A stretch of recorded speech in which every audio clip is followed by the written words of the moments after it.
Hello YouTube and welcome to another episode of Coqui RC. In today's video, we're going to talk about this is going to be part one of multiple. I don't know how many parts it's going to be, but we will get to that as it arises. So in this video, I'm going to be talking about a couple of things. I have a lot of projects going on with this car. This car, I received it yesterday, and I am about to start doing upgrades on it. If you want to watch a speed run on stock gearing, stock battery, everything stock, go to my channel and look at the videos that I posted earlier so that you can see how fast this car goes on 2S.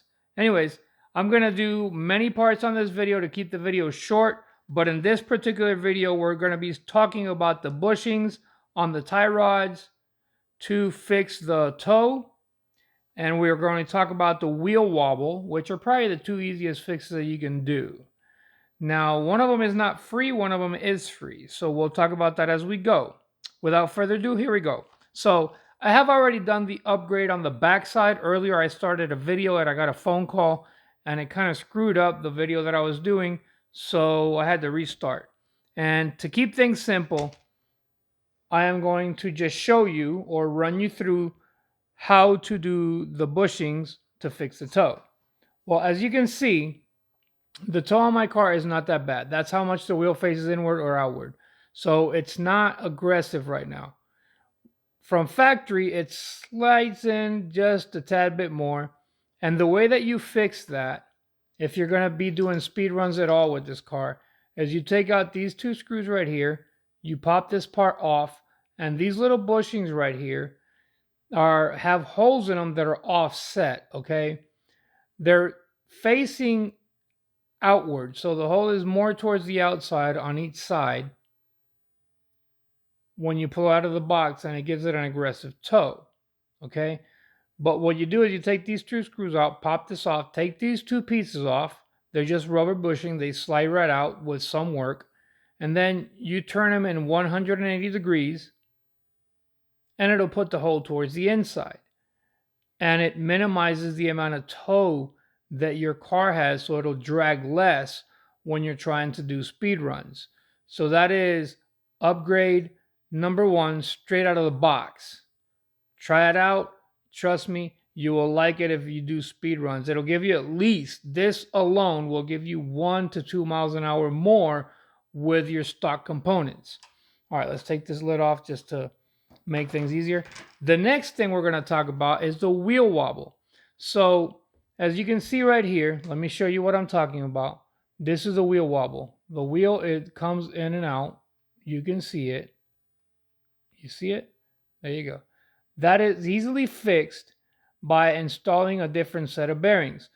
The girth of the bearings that are installed naturally on this car are 2 millimeters wide.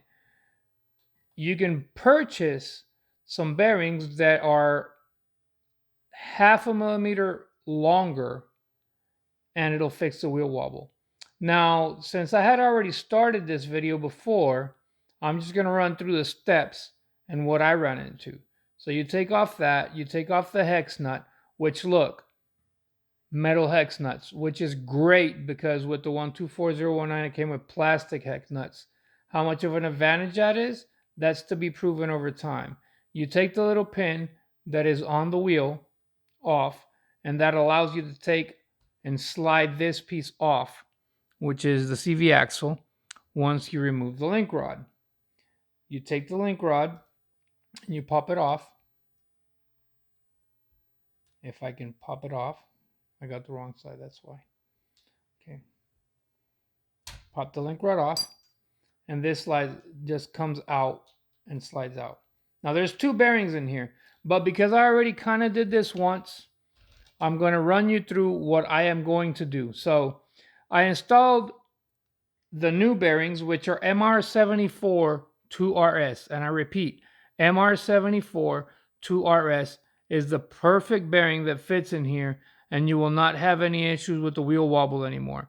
Now on the 144001, you would install two bearings, one on the outside and one on the inside of the hub, and we'll get to that in a minute.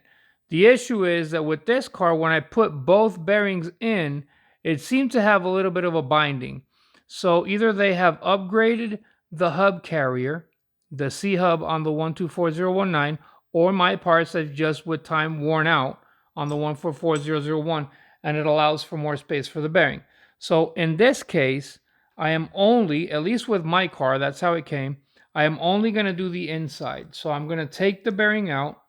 Well, actually, I'm going to take the bearing out from the on the outside too, so that I can snap the other one out. But this one's going to go right back in. Anyways, the newer bearings that you're going to get, the size of them are, if you can't find them in the description I gave, they are 7 by 4 by 2.5. 7 by 4 by 2.5. Anyways, if you want to see the difference, I will try to focus it in camera. Here we go. There is the stock bearing. If I can get this to focus. And I guess I can't. Okay, there it goes. There it is in focus. That's the stock bearing. It's out of focus again, but we'll get that in a minute. All right, so there is the upgraded bearing. Okay. Oh, I just dropped one.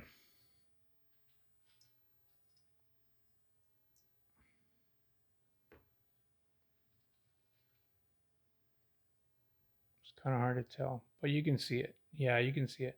So one of them is thicker than the other. The thicker one is the upgraded MR74 2RS. They're the same diameter and length.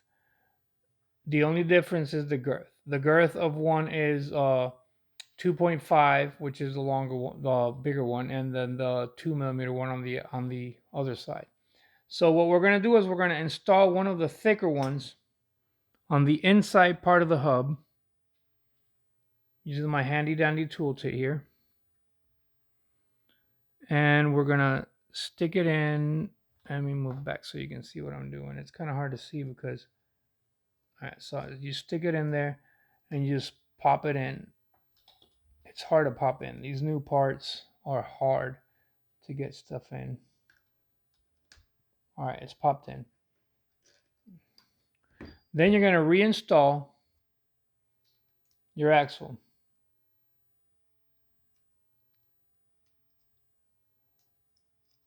Okay, that's in. Then you're going to make sure, getting this out of the way, the link rod, that you line it up with your, well, line it up and put it back in the part that goes to the differential. If I can get it reinstalled, there it goes. All right, so it's back in place. So then the next thing you do is you snap back in so that it stays in place, because otherwise you're going to be fumbling with this forever. You snap back in your link rod.